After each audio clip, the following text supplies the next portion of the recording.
En la última parte del impactante relato del reino, Kamara la princesa gigante estaba siendo protagonista de un plan siniestro que su malvada hermana, Prichu, estaba creando. La princesa Prichu quería acabar con la vida de su hermana para poder quedarle con el legado y reino. Para ello había solicitado a su gran amiga Elizabeth que la llevara hasta donde una malvada hechicera de nombre Ágata, la cual era familiar directa de Elizabeth. La malvada bruja había solicitado a Prichu un sacrificio demasiado tenebroso para poder acabar con la existencia de Kamara, pero Elizabeth había dado una opción más, y era que el hechizo fuera dirigido hacia el rey Touch, padre de las princesas, y una vez el rey hechizado, el rey terminaría aborreciendo a su más amada hija, o sea, a Kamara. Una vez, cuando la cómplice Elizabeth guardó silencio, la princesa preciosa Prichu elogió la brillante idea de su secuaz y de insofacto dirigió su mirada a la poderosa bruja, preguntándole si esto era posible. Ágata realmente estaba anonadada con su sobrina porque consideraba que ella no tenía las agallas para esta profesión, pero de inmediato la felicitó, corroborando que este plan era realmente brillante y de esta forma podría cumplir el deseo de la princesa Prichu. Efectivamente, la jugada sería maestra, pues hechizando al rey Touch, éste podría acceder a todos los caprichos de la princesa malvada, y el primero de ellos sería quitarle el derecho a Kamara para quedarse con el reino una vez se casara. Con el camino despejado, el rey podría concederle a Prichu el principado para que se quedara con la corona. Ágata ordenó: «Preciosa princesa Prichu, ahora te digo que para poder cumplir tu petición y doblegar el corazón del rey, Touch a tu favor, requiero que consigas y decapites a 2 personas. Con sus cráneos se realizará la ofrenda. Para esto tendrás un plazo de un día. Si no lo haces, la locura caerá sobre ti y te llegará la desgracia». Elizabeth quiso intervenir, pero de inmediato Prichu tomó la palabra sonriendo malvadamente, pues consideraba que esta vez el sacrificio sería muy fácil. Ya no necesitaba de 12 personas vírgenes para sacrificarlas. En este caso solo necesitaría 2 seres humanos. Y sin embargo, manifestó una duda. Poderosa hechicera, Agata, ahora que son solo 2 personas, quiero saber si éstas pueden ser cualquiera, es decir, no tienen que ser vírgenes. Agata respondió: «Efectivamente, princesa Prichu, solo se requieren 2 cráneos sin importar quiénes sean estas personas». Prichu siguió preguntando: «¿Estos humanos que serán sacrificados debemos ser nosotros quienes los matemos? Podemos atraerlos a tu santuario y luego harías el sacrificio y tomarías lo que quieras». Ágata respondió afirmativamente. Luego, Prichu salió del santuario y atrajo a los 2 guardias que estaban de guardia afuera. Cuando entraron en el santuario, Ágata los emboscó a ambos con una velocidad diabólica y, usando una daga ritual, les cortó la garganta. La vida se escapaba de ellos mientras luchaban por respirar con las gargantas cortadas. Elizabeth, cegada pero observando, pudo ver la tristeza y traición en los ojos de los guardias, sintiendo lo mismo que ella había sentido cuando supo que Kamara no quería tener nada que ver con ella después de que su familia cayó en la pobreza. Inmediatamente Elizabeth, al observar los ojos de uno de los guardias, se dio cuenta de que era el mismo que le había dado la noticia sobre Kamara. El guardia, en sus últimos suspiros, le dijo mirándola a los ojos: «Todo fue una mentira». Y antes de que pudiera reaccionar, ambos guardias yacían muertos en el suelo. Elizabeth inmediatamente comenzó a llorar, pero a diferencia de ella, Prichu estaba exultante. Después, ayudó felizmente a Ágata a cortar las cabezas del cuerpo de los guardaespaldas, y tanto Prichu como Ágata completaron el ritual sin Elizabeth, quien lloró toda la noche lamentando a los guardias caídos. Ágata le dio a Prichu un polvo especial para poner en la comida del rey, de modo que cuando el rey comiera, el hechizo comenzaría a funcionar y Prichu tendría control total sobre la mente del rey. Después, cuando salió el sol por la mañana, Prichu le pidió a Agatha que desatara a Elizabeth para que pudieran ir a casa ahora que todo había terminado. Agatha desató entonces a Elizabeth y les dio indicaciones sobre la ruta más segura de regreso a su reino. Prichu arrastró a Elizabeth, quien estaba débil después de llorar toda la noche, de regreso al reino. Luego, la dejó en su casa. Cuando los padres de Elizabeth preguntaron a dónde habían ido y por qué su hija parecía haber corrido un maratón, Prichu mintió a sus padres, diciendo que había desmayado en el camino del pueblo y por eso se veía tan pálida y débil. Los padres de Elizabeth creyeron las mentiras, y entonces Prichu regresó al palacio y se coló dentro. Pero cuando estaba a punto de entrar en su habitación, vio a Camara sentada en una silla cerca de su cama, con una expresión preocupada. En cuanto la princesa Camara la vio, corrió hacia ella y la abrazó. Prichu, mi hermanita, ¿dónde has estado? Mamá y papá han estado muy preocupados. Buscamos en todo el palacio la noche pasada y no te encontrábamos. ¿Desde cuándo te has vuelto tan escapista?, preguntó Camara. Inmediatamente Prichu se disgustó y apartó a Camara de su cuerpo. Aléjate de mí, bestia. ¿Por qué te comportas de forma tan extraña? Pasé la noche en casa de una amiga, no es gran cosa. Cuando yo lo hago es normal porque en realidad tengo amigos. Pero tú, cuando te escapas, es como si un animal se escapara del zoológico. No debería pasar, respondió Prichu. Después, Camara explicó que la estaba buscando para decirle que sería su último día en el reino, antes de viajar con Bike al bosque maldito para obtener una cura. Le pidió a Prichu que fueran amorosas entre sí a partir de entonces.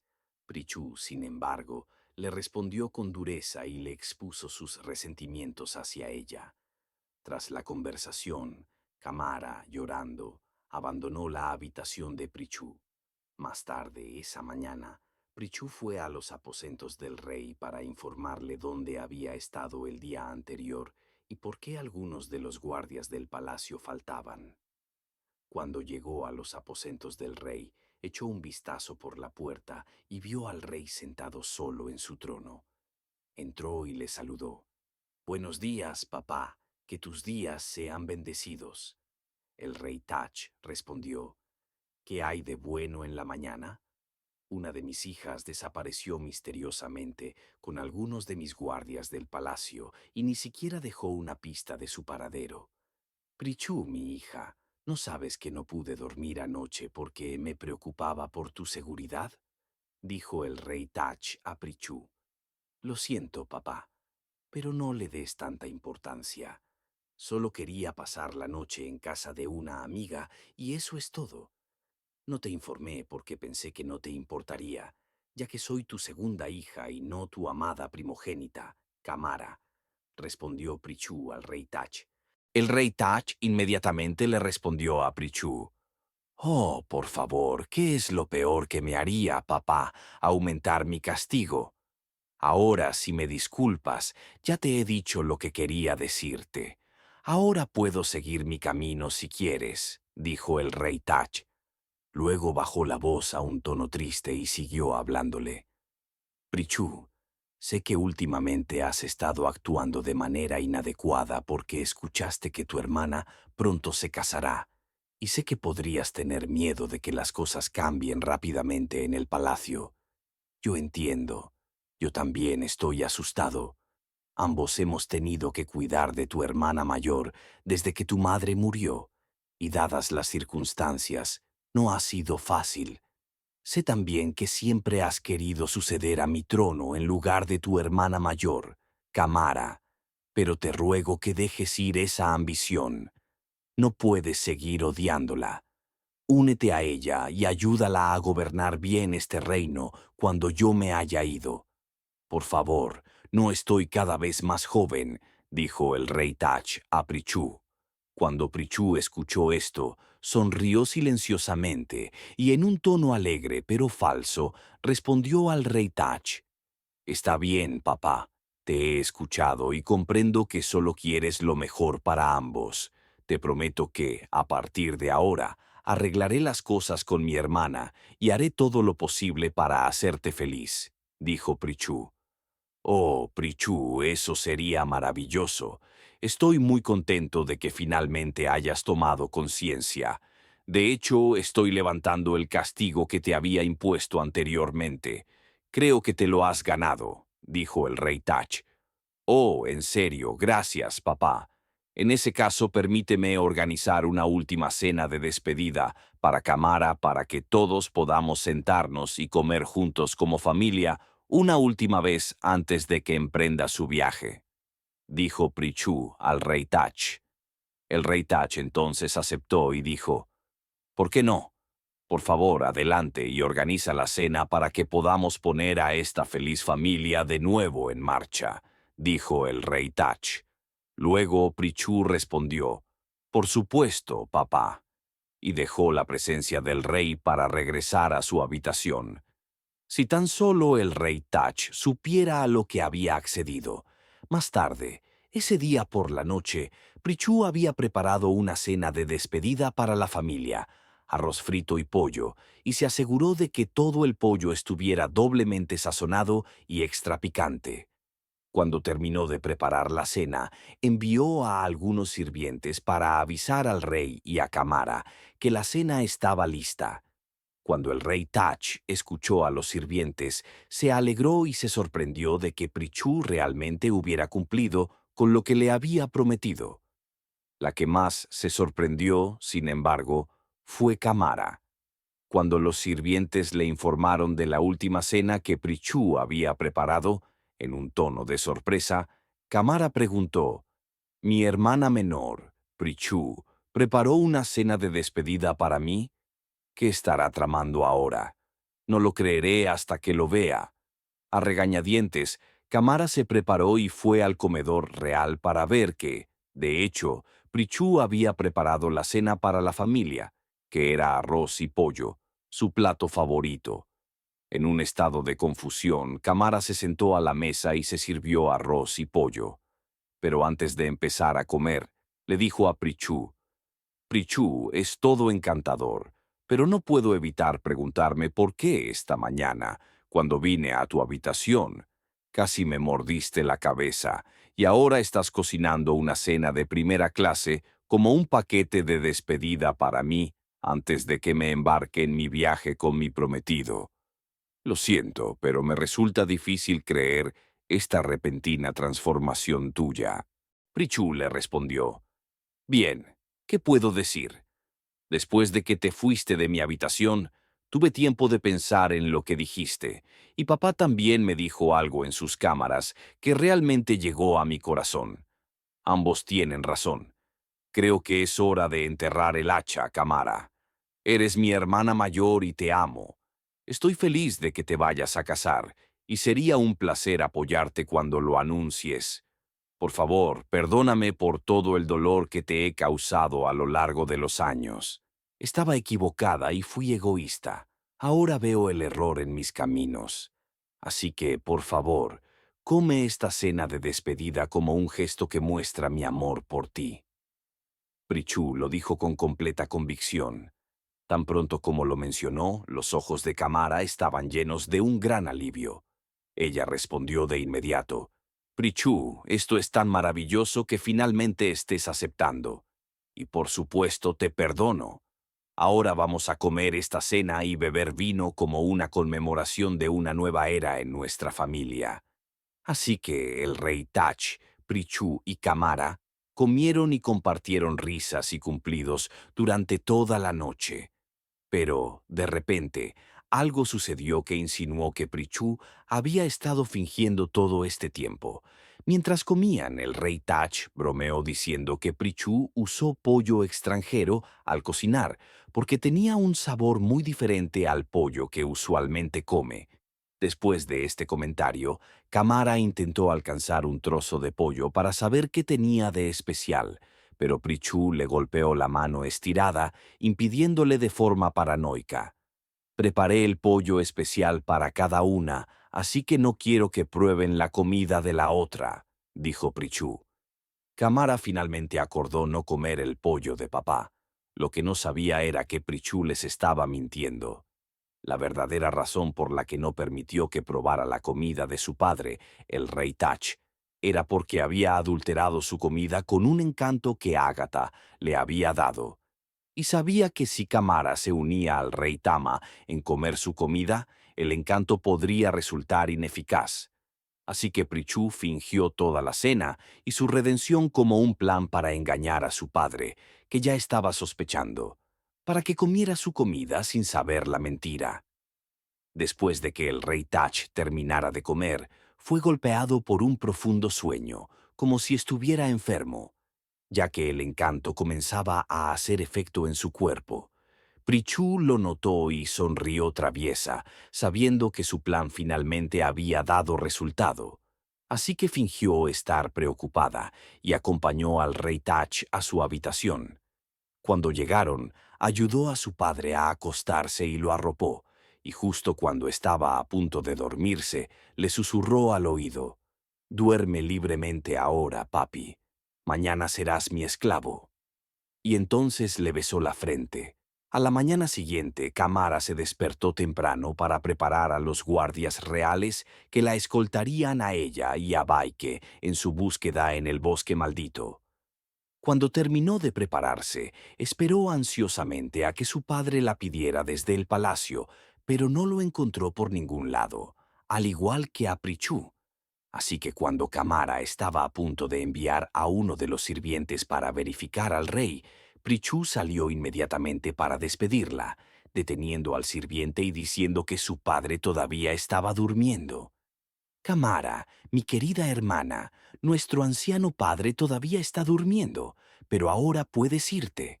Le enviaré recuerdos a papi cuando se despierte», dijo Prichu. «Responde Kamara, dile que lo amo y, oh, Prichu, los extrañaré a ambos», dijo Kamara. «No te preocupes, hermana mayor, nos volveremos a ver antes de lo que piensas», respondió Prichu con una voz siniestra.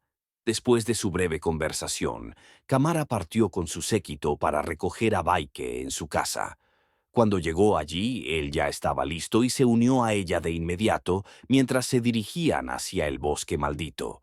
Mientras tanto, en el palacio, la princesa Prichu estaba urdiendo su golpe de estado. Poco después de hablar con Kamara, regresó a la habitación del rey Tach, donde lo encontró arrodillado, como le había instruido en la mañana. Temprano, incluso antes de que Kamara se despertara, Prichu fue a la habitación del rey Tach para probar si el amuleto que había comido la noche anterior ya estaba surtiendo efecto, y para su mayor sorpresa, no solo era efectivo, sino que superaba sus expectativas. No solo el rey desarrolló un odio ardiente hacia Kamara, sino que Prichu ahora tenía control completo sobre la mente del rey. Esa mañana, para probar sus nuevos poderes sobre el rey Tach, le instruyó a arrodillarse y quedarse quieto en su habitación para que Kamara no sospechara nada. Pero cuando Kamara se fue, Prichu fue a él y le ordenó llevar a cabo una misión. Cuando regresó a la habitación, lo vio arrodillado y comenzó a hablar. «Padre real, ahora es el momento de actuar. Tu hija Kamara ha dejado tu palacio sin informarte, se ha escapado con ese bastardo cazador, Baike, y desea ir al bosque maldito de Ja para adquirir un poder que le permitirá atacarte. Es una traidora, siempre lo ha sido y siempre lo será. No puedes dejar que ella gane. Levántate ahora e informa a tus ashamarías que vayan a arrestar a la traidora y asegurar tu trono», susurró Prichu al rey. Tan pronto como el rey Tach escuchó los comandos de Prichu, rápidamente ordenó a uno de los sirvientes que pasaba que alertara a los ashamarías. Les dijo que el rey tenía una misión para ellos y que era un asunto de vida o muerte. El sirviente corrió rápidamente y entregó el mensaje a los ashamarías, informándoles exactamente lo que el rey les había pedido. Los Ashamarías eran un grupo de guerreros letales, armados y entrenados desde la infancia para servir como la espada del rey y sus asesinos privados. Esa mañana, cuando el sirviente les entregó el mensaje del rey en su campamento, respondieron de inmediato y se apresuraron al palacio real en sus poderosos caballos. Cuando llegaron, el rey les instruyó de inmediato que fueran tras la princesa Camara y la arrestaran antes de que escapara muy lejos. También les ordenó que mataran a cualquier persona que estuviera con ella. Mientras los Ashamarías partían en búsqueda de la princesa Camara, Prichu, observando desde la ventana del palacio, sonreía al ver que sus planes se estaban llevando a cabo tal como quería. Más tarde ese día, en la noche, Camara, Baike y el séquito real se acercaban al río que marcaba los límites de su reino con el bosque maldito de Ja. Pero justo cuando estaban a punto de llegar, escucharon el ruido de varios caballos acercándose a ellos. Al Luan, principio, Camara le dijo a los guardias que la acompañaban que lo ignoraran y siguieran avanzando.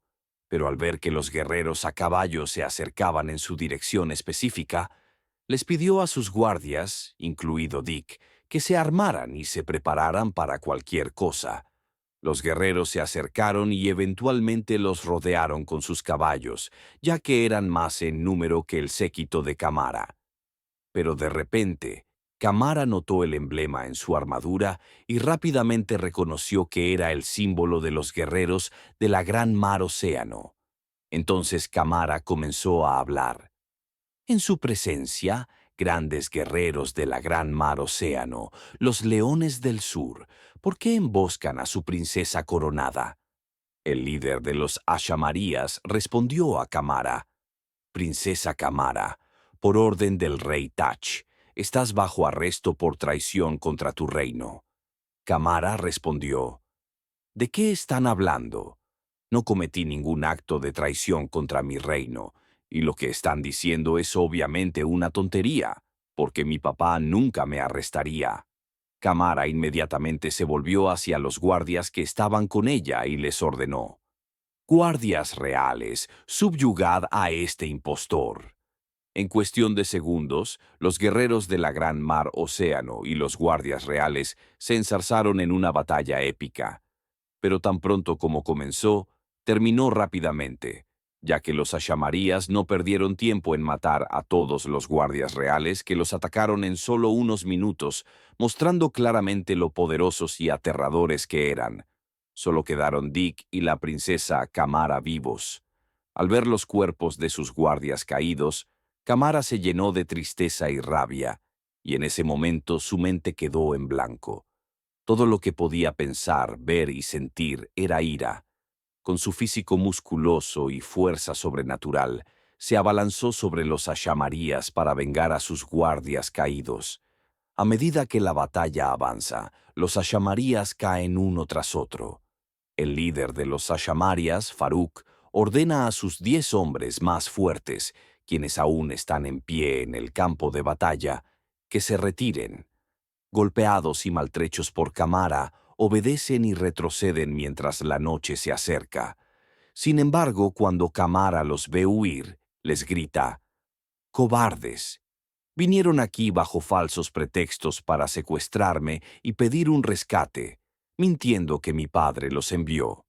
Luego asesinaron a mis inocentes guardias que solo intentaban protegerme de sus mentiras. Pero ahora que han visto que no soy solo una pobre princesa indefensa, huyen como cobardes». Farouk, el líder de los Ashamerias, escucha esto y se vuelve hacia Camara. «Lo único que hicimos fue matar a tus patéticos guardias, y ahora tú también has matado a algunos de los nuestros. Estamos a mano. Nunca te mentimos. Pero si crees que esto ha terminado, no has entendido bien quiénes somos los Ashamerias». Poco después de que los hombres se retiran, Camara se siente mareada y se desmaya debido a las heridas sufridas en la batalla. Dick la atrapa antes de que caiga al suelo y la lleva a un lugar seguro junto al río que marca la frontera entre su reino y el bosque malévolo. Horas después, Camara despierta en las manos de Dick, y abre los ojos llenos de lágrimas por las heridas sufridas en la batalla. De repente, comienza a hablar con Dick, preguntándole qué dijeron esos hombres, los Ashamerias. Le pide que sea honesto.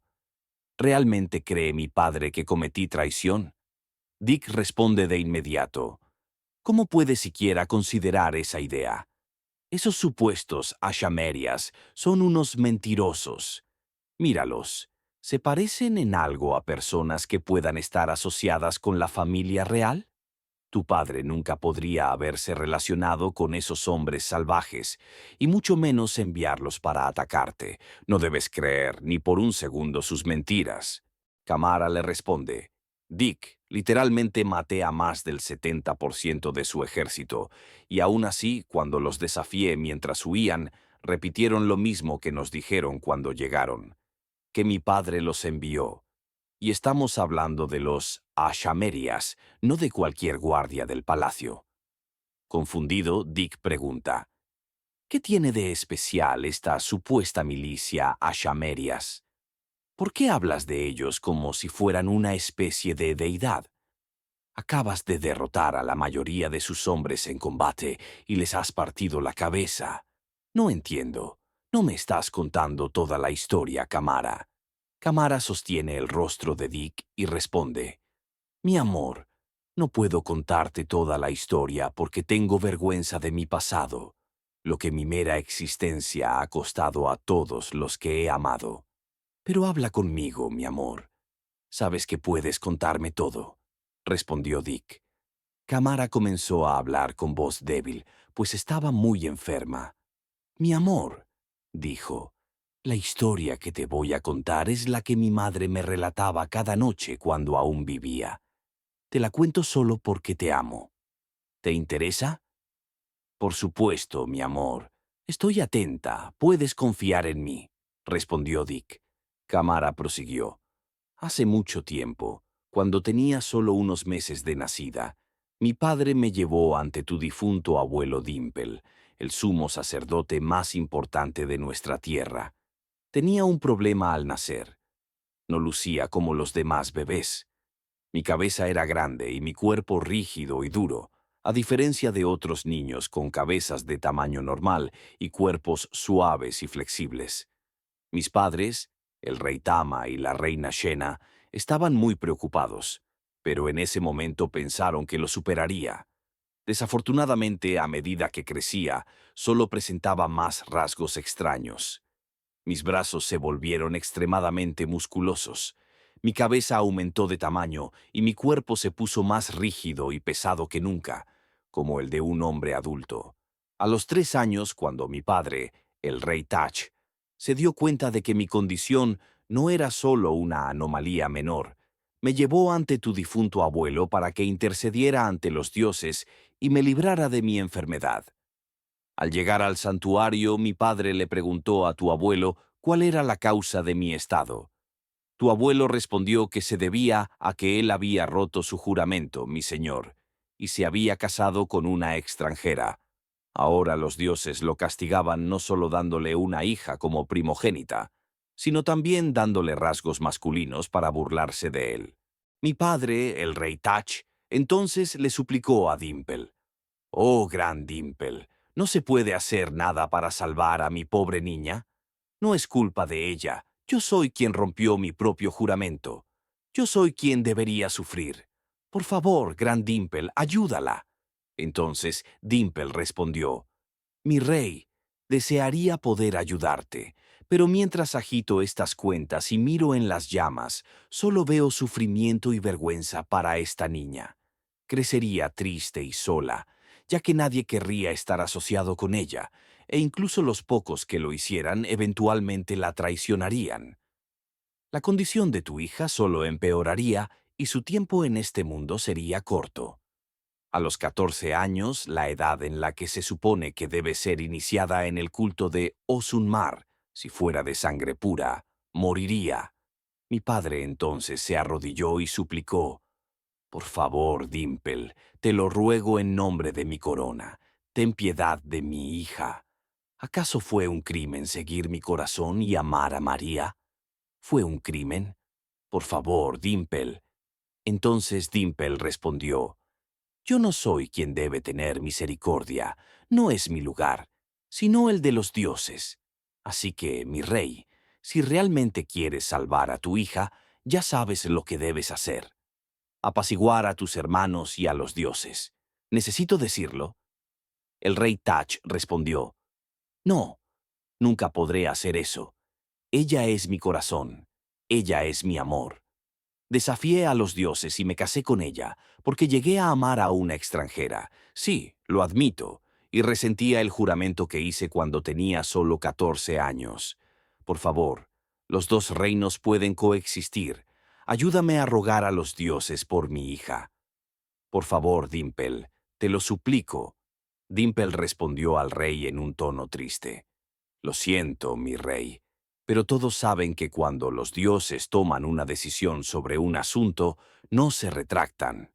Tendrás que tomar una decisión, rey Tachama, tu hija Kamara o tu esposa Shena.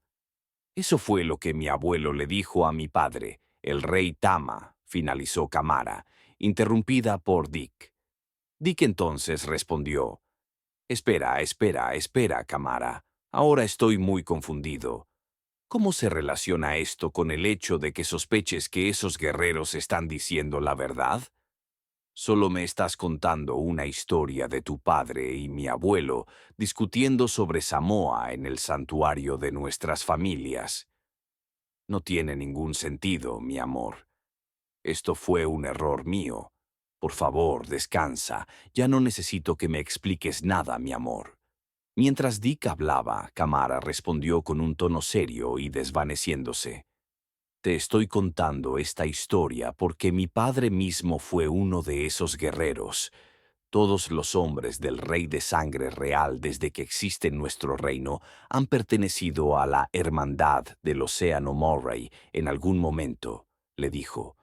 Así que no me apresures, permíteme explicarme completamente.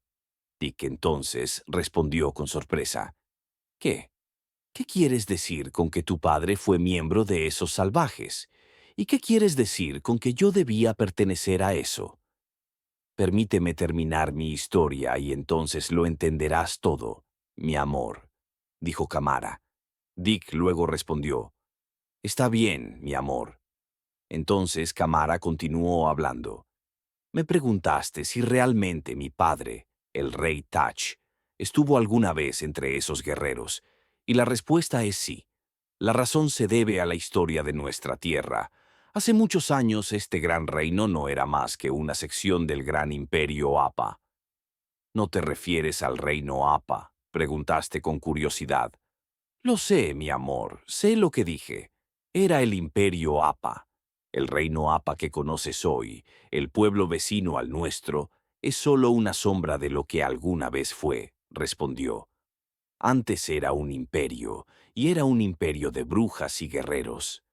Los guerreros del imperio Apa pasaron siglos conquistando lentamente todos los reinos vecinos y se convirtieron en una gran nación e imperio, por así decirlo.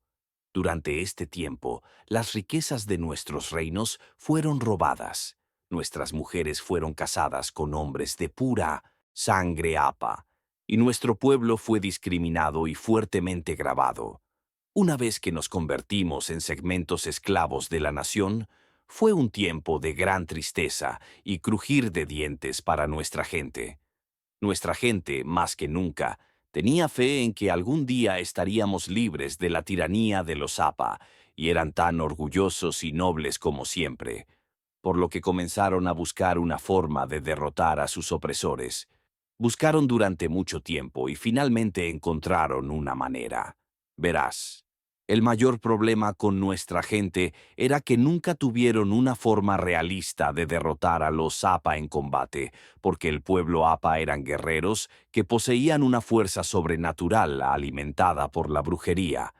Entonces, cualquiera que los enfrentara en combate era derrotado instantáneamente. Nuestra gente lo sabía, así que fueron en busca de su propio poder. Todas las noches todos los hombres de nuestra sección se reunían frente a la plaza del pueblo y clamaban a los dioses pidiendo fuerza en la batalla. Algunos grupos entre los hombres que clamaron obtuvieron falsas revelaciones de que habían obtenido la fuerza necesaria para derrotar a los Zappa. Entonces, esos grupos formaron grupos de resistencia privados que desafiaban el liderazgo de los guerreros Zappa en nuestra tierra. Esas resistencias fueron masacradas en pocos minutos cuando atacaron a los guerreros Zappa. Dick ahora interrumpió a Kamara, preguntando: ¿por qué dijiste que nuestros hombres de la tribu oraron a los dioses y obtuvieron una revelación de fuerza? Entonces, ¿por qué fueron derrotados por los guerreros Zappa en combate una vez más? ¿Y qué quieres decir con que la revelación era falsa? No tiene ningún sentido para mí. Kamara entonces respondió: tienes razón, mi amor. No se suponía que fueran derrotados, pero subestimaron la astucia de los Zappa. Como dije antes, los guerreros Zappa no eran guerreros comunes, eran un clan de brujas muy poderosas. Ahora, durante ese tiempo en que los hombres de nuestra tribu clamaban a los dioses por la noche en busca de poder, el rey de los Zappa, el rey Mogu, decidió darles una lección a sus súbditos rebeldes. Entonces, envió a un grupo de sus brujas más poderosas, conocidas como las Iso.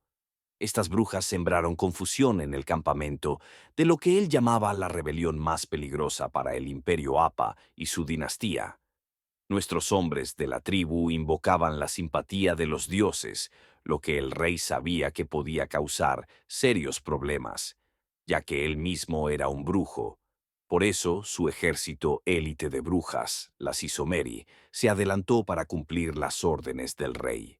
Esa noche, cuando algunos de nuestros hombres de la tribu pensaron que habían recibido una revelación de los dioses, en realidad se trataba de una ilusión inducida por un hechizo que nubló las mentes de unos pocos, engañándolos para que fueran atraídos a la batalla y masacrados. Fue brutal, y fue la primera vez que los guerreros de nuestra tribu comprendieron la sofisticación de sus señores, el rey Mogu y sus letales brujas Isomeri. Dick entonces interrumpió a Kamara. Espera, espera, espera, brujas guerreras. Eso suena justo a lo que llamaste a esos tipos que nos atacaron. ¿Cómo los llamaste otra vez? Ah, sí, los guerreros del Océano Murray. ¿Qué pasa con eso?, preguntó Dick con curiosidad. Kamara respondió: tienes razón otra vez, mi amor. Los dos nombres están conectados, pero, por favor, déjame terminar mi historia para que lo entiendas todo. Está bien, cariño. Adelante, respondió Dick.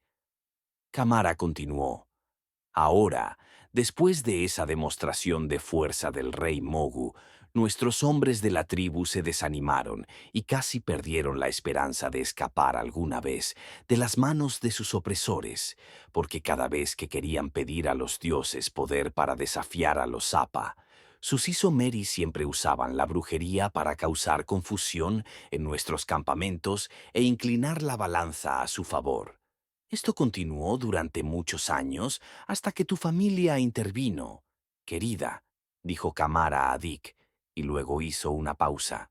Entonces Dick la miró confundida y preguntó lentamente: ¿qué quieres decir con que mi familia intervino? Estoy diciendo que hubo un hombre en nuestra tribu que recientemente descubrió una habilidad para no ser susceptible a la brujería de los Zappa. El nombre del hombre era Orón de Timber, y era tu tatarabuelo.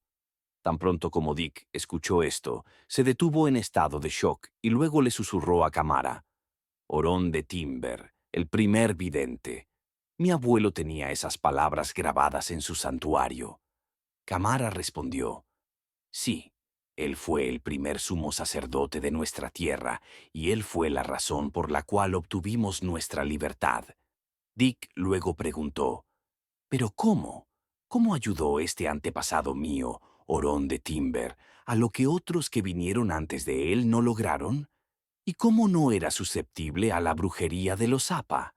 Cálmate con las preguntas, Dick. No he terminado mi historia, dijo Kamara en tono de broma, y luego continuó: Este antepasado tuyo, Orón de Timber, su habilidad para resistir la brujería APA se descubrió cuando era solo un adolescente.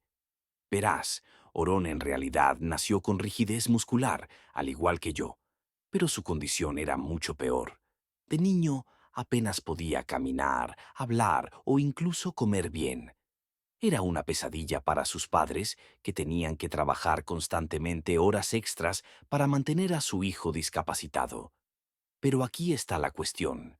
Su padre, en particular, era uno de los comandantes de una sección de guerreros que en algún momento fueron engañados por las ilusiones de la Mary y fueron conducidos a la batalla para ser masacrados.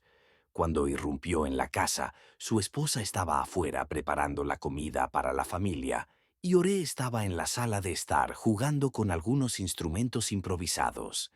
Al entrar apresuradamente, se dirigió a la sala de estar. Las Isomeri estaban justo detrás de él, y por temor a su vida abrazó a su hijo despidiéndose, mientras las lágrimas corrían por sus ojos.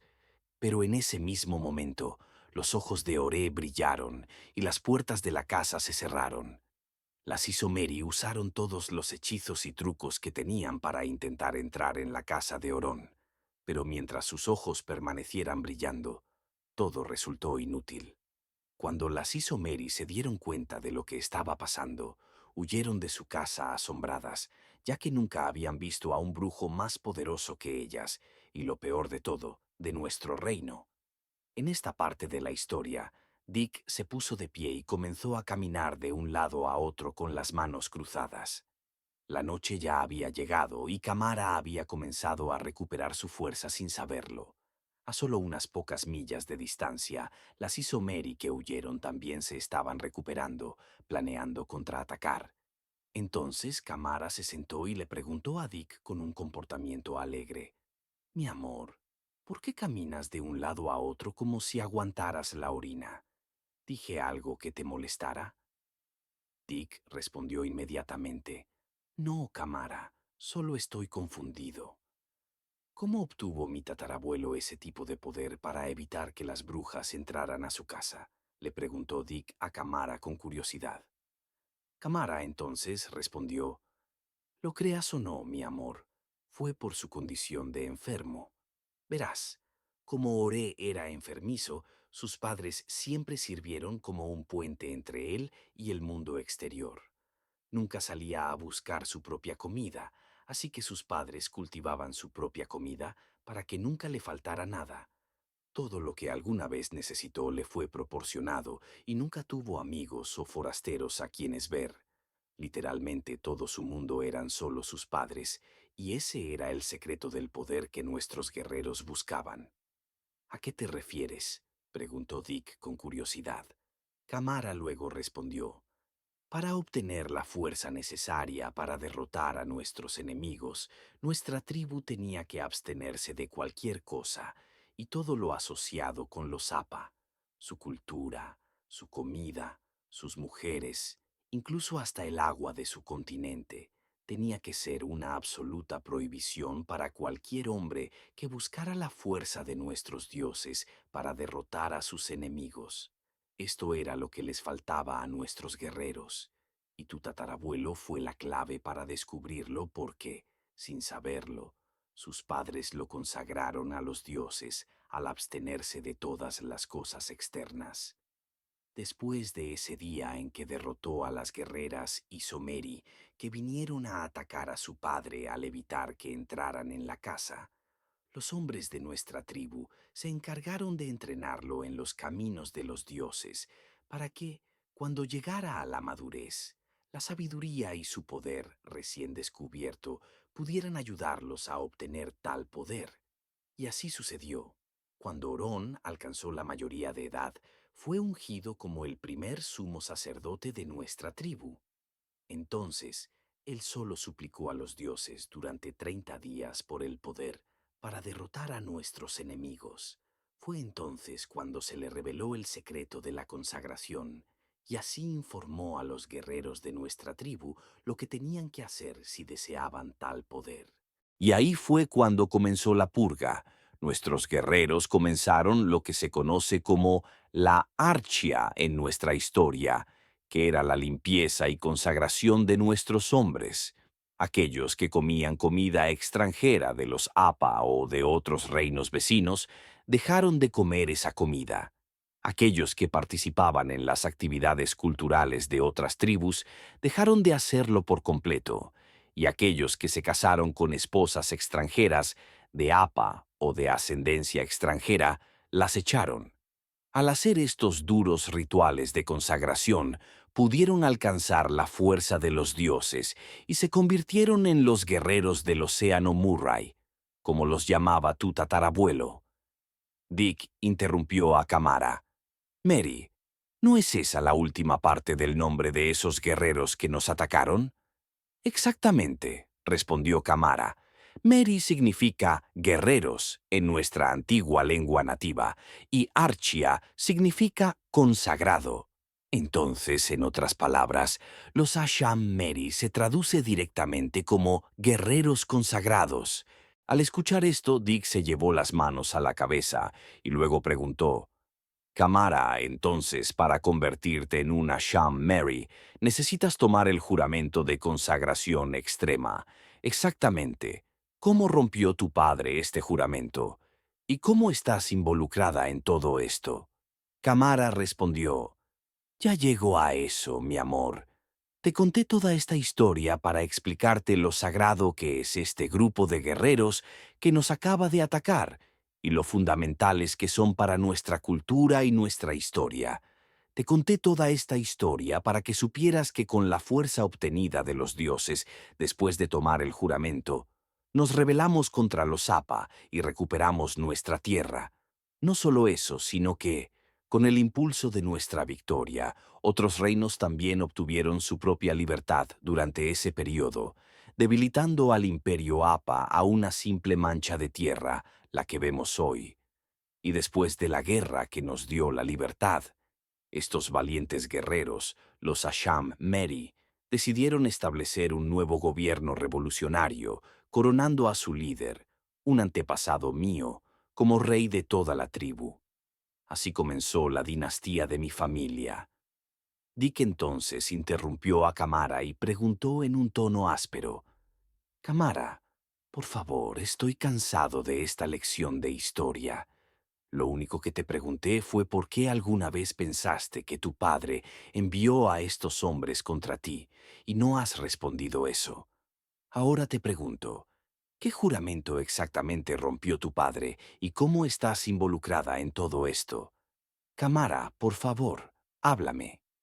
Kamara respondió apresuradamente: Lo que estoy diciendo es que yo era la primogénita de mis padres y era niña, así que los dioses me maldijeron con un cuerpo musculoso como el de un hombre. Estoy diciendo que mi padre rompió el juramento de los Asham Meri y tomó a una forastera como esposa, y estoy diciendo que mi madre era de ascendencia Apa. Inmediatamente después de decir eso, Dick se quedó congelado por la confusión y la emoción. Minutos pasaron y no pudo pronunciar una palabra. Así que él y Kamara permanecieron en silencio mientras se miraban torpemente el uno al otro mientras pasaba el tiempo. Pero justo cuando Dick iba a comentar sobre lo que Kamara acababa de revelar, ambos comenzaron a escuchar el sonido de caballos marchando hacia ellos en medio de la noche. Kamara se puso de pie, pero antes de que pudiera hacerlo, ella y Dick fueron rodeados instantáneamente por los Asham Meri.